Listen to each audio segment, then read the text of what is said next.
in front of his laptop in his villa in Bangkok. Online, he is only known under his pseudonym, Alpha02.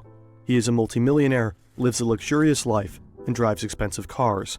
He feels safe in Thailand. Suddenly, he hears a loud bang in front of his house.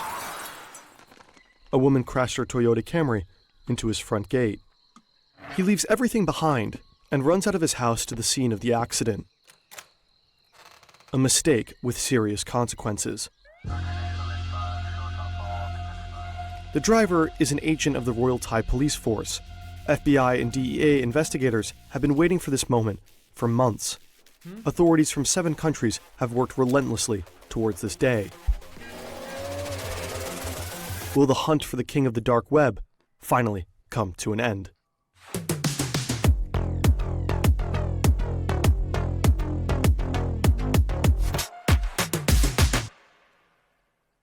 The Wired journalist Andy Greenberg has published the story on the hunt for the darknet kingpin in a multi-part series. Additionally, there is a phenomenal Darknet Diaries episode on Operation Bayonet, which is covered in Chapter 3 of this video. You can find both links in the description. Pog, let's go, man. The fight for the throne. It's the early 2010s. The dark web is picking up speed. The promises of anonymity and privacy are attracting more and more people. Thanks to Bitcoin, there is a new form of payment that isn't controlled by authorities. Bitcoin. It's become easier than ever for criminals to sell their products online at a massive scale. With the advent of the dark web, a gigantic global game of cat and mouse began, and it continues to this day. Billions and billions of dollars. The Silk Road is perhaps the most legendary dark web marketplace to date. The platform went live in February 2011 and became incredibly popular. More than 100,000 customers bought drugs there. But only 2.5 years later, the operator of the site was caught, and the Silk Road went offline. The authorities wanted to set an example in the fight against drugs. The Silk Road founder received a life sentence. But the business was too lucrative to drive away other operators. So after the closure of the Silk Road, the number of dark markets exploded. They all fought for the top spot. Silk Road 2.0 was released just 35 days after the closure of its predecessor. The site survived less than a year. Evolution was another popular marketplace with a comparable size to the 2 Silk Roads. To buy things on Evolution, you had to pay Bitcoin to an account on the platform, a kind of dark web escrow account. And once the bought items arrived to the customers, the sellers were paid. There was an incredible amount of money with the platform operators at all times. At some point, these operators decided to steal this money, a so-called exit scam. Agora has also been named as a worthy successor to the original Silk Road, but the founders voluntarily took the site offline in August 2015. Business was getting too hot. Exit scams, arrests, voluntary withdrawals, and hacks. All of these were benefiting a new emerging dark web market, Alpha Bay. Alpha Bay. In July 2014, a man who calls himself Alpha02 starts to develop Alpha Bay. Only 5 months later, his platform goes live. Initially, only stolen credit card data is offered and sold, but Alpha Bay quickly begins to offer more lucrative products. In addition to data and logins, there are now drugs, weapons, and malware. Services such as money laundering are also offered. Few things are forbidden, but items or data related to child abuse, hidden runs, and stolen bank account information from Russia is strictly prohibited. Alpha02 probably doesn't want to mess with Russian law enforcement agencies. Maybe he also wants to pretend to be Russian in order to mislead investigators. The website itself works similar to Amazon. It is user-friendly, there are search functions, filters, and categories. You're able to pay with Bitcoin, Monero, or Ethereum. This is supposed to provide anonymity. Alpha Bay even offers a so-called tumbler, purchases that are blurred by bundling multiple transactions from different people. The platform works well and dominates the dark web. While other marketplaces popped up and disappeared, Alpha Bay remains strong. The number of users is growing rapidly. Barely a year after it was founded, the site has more than 200,000 registered users and 40,000 sellers. In 2017, Alpha Bay has over 300,000 items on their website and over $500,000 in sales every day. Alpha 02 is making money with every single transaction, receiving a share between 2 to 4%. He becomes a multimillionaire.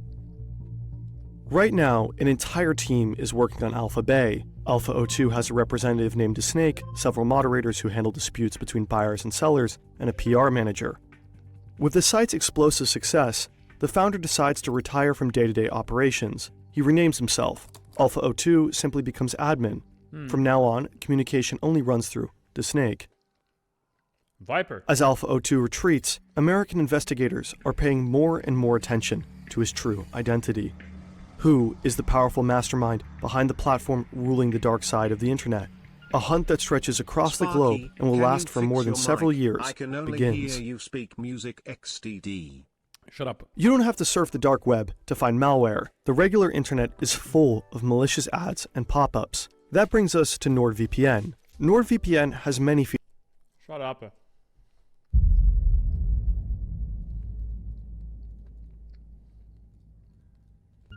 The American investigators want to find out where Alpha Bay servers are located. With access to the servers, they can close the platform or secretly infiltrate it and perhaps locate the operators.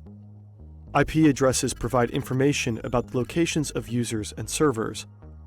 In closed networks like Tor, website requests are routed through a number of random servers around the world. Yeah, Tor is open. Routing through many servers cannot be traced back. It is purposely made difficult to find out where servers, operators, and sellers are located. Because of that, the American investigators had to try a different way. They start browsing the platform and buy drugs anonymously, hoping for any mistakes by the sellers. Perhaps the products, packaging, or postage stamps can provide clues to the identity of the respective drug dealer. Then they could arrest him. But these are just the small fish. Easy money. Dealers come and go. Investigators want Alpha 02. But the mastermind behind Alpha Bay seems to take every precaution. He seems to know every rule of the game. So the investigators become desperate until December 2016. Robert Miller sits behind his desk in Fresno, California. He works for the DEA, the American Drug Law Enforcement Agency. He's working on Alpha Bay, and until this day, it was a pretty thankless job. But suddenly, an email appears in his inbox. The sender is anonymous. It seems like Alpha 02 made a fatal mistake in the early days of Alpha Bay. Every user who registered on the website at the time received a welcome email. The email address of the true sender was visible in the metadata of this email. Although the error was immediately corrected, the anonymous tipster saved one of those first welcome emails. Maybe the tipster was one of Alpha 02's first customers. Maybe an operator of a competing site that got a hold of the mail somehow. Who knows? Anyway, he silently watched Alpha Bay growing in the dark web, only to then hand the mail address over to the DEA. The email address is pimpalex91@hotmail.com. This email was the breakthrough for Miller and his colleagues. Via the email address, the investigators find photos from 2008 and 2009 of an Alex on Skyrock.com. That's a French-language social media platform. He also linked an old dating profile. The profile lists Trois-Rivières as his hometown. It is located in southern Quebec, Canada. According to the profile, he was 17 years old at the time, so the 91 in his email address could be the year he was born. He would have been 23 years old when Alpha Bay was founded. The username Alpha 02 also appears on a French-language technology forum. In 2008, he explained how to remove a virus from an image. His email address is at the bottom of the post, and also his full name. Oh my God. Alexander Kazis. The investigators have his name, but where is he? True, where is he? They find Kaz's PayPal account. He provided his private email address there as well. Through his LinkedIn profile, they also find out that he works as a freelance software designer. He also seems to run his own tech company called EBX Technologies. Yo, they're cooking. On Facebook, the investigators find the profile of his fiancée, a Thai woman. Apparently, the Canadian lives in Thailand. The clues lead investigators to the country's capital. They found him in Thailand. Rookie mistake. Pimp Bangkok. Alex boy. With the help of Thai authorities, the investigative team identifies 3 properties owned by Kazis in the city. One house is located in a gated community. Alpha 02 lives there with his wife. Then there's a second house and a $3 million worth mansion in the outskirts of Bangkok. He also has a holiday home in Phuket and is in the process of buying another villa in Cyprus. Investigators begin tailing him. The lifestyle of the multimillionaire includes several cars. Caedrel enjoys driving around Bangkok in his Lamborghini. Agents watch him, follow his routes, and track his iPhone. Whereas Caedrel lives in a beautiful house with his wife, he invites his many affairs to one of his other houses in Bangkok. The investigators call that place the Bachelor Pad. Caedrel is an active member of a pickup artist forum. There, men give each other advice on how to be successful with women. Under the name Romeo, Caedrel publishes conservative family values and keeps a quasi-sexist live blog about his successful sex life. Other than that, his everyday life is quite normal, pretty unspectacular for the king of the dark web. He gets up early, checks his social media accounts, works, and is home a lot. From time to time, he attends a language course or goes out to eat with his wife. Around these routines, the authorities meticulously plan his arrest. In June 2017, a few weeks before the attack, a few American agents were sitting in the lounge of the 5-star Athene Hotel in Bangkok. Suddenly, Caedrel appears. He parks his Porsche Panamera at the entrance and casually strolls through the lobby area, straight towards the agents. Just attack him. There are thousands of hotels in Bangkok. Are they busted? Has the king of the dark web outwitted them? Caedrel sits at a table a few meters away from the agents. They have never been so close to him, but he only meets for a business dinner. An incredible coincidence. At this point, no one suspects that just 1 month later, Caedrel will be dead. Dead? Why don't they just arrest him straight away? Alpha Bay is the largest darknet market in the world at this time, but there is competition. In Europe, the Hansa market is growing rapidly, keeping European authorities busy. Dutch investigators find the servers of the Hansa market thanks to a tip from a security researcher. It's always a tip. They are located in a data center in the Netherlands. A unique opportunity arises. They monitor the servers, copy the data, and dig through countless chat entries from the operators of the site. They find out that the operators are Germans, who probably still live in Germany. Together with the German Federal Criminal Police, BKA, the Dutch want to bring the Hansa market under their control. But suddenly, the Hansa market disappears from the Dutch servers. The admins probably found out that their servers had been copied. In the chats of the operators, the authorities also find a few Bitcoin addresses. They start tracking the transactions of these Bitcoin wallets until they end up at a Dutch crypto exchange. They contact the exchange and ask for the data. The Bitcoins lead to Lithuania. Together with the authorities there, the Germans and the Dutch try and locate the new servers. This time, the authorities want to strike. But something unexpected happens. The FBI tells European authorities about their plans to arrest Alpha 02 and to shut down Alpha Bay.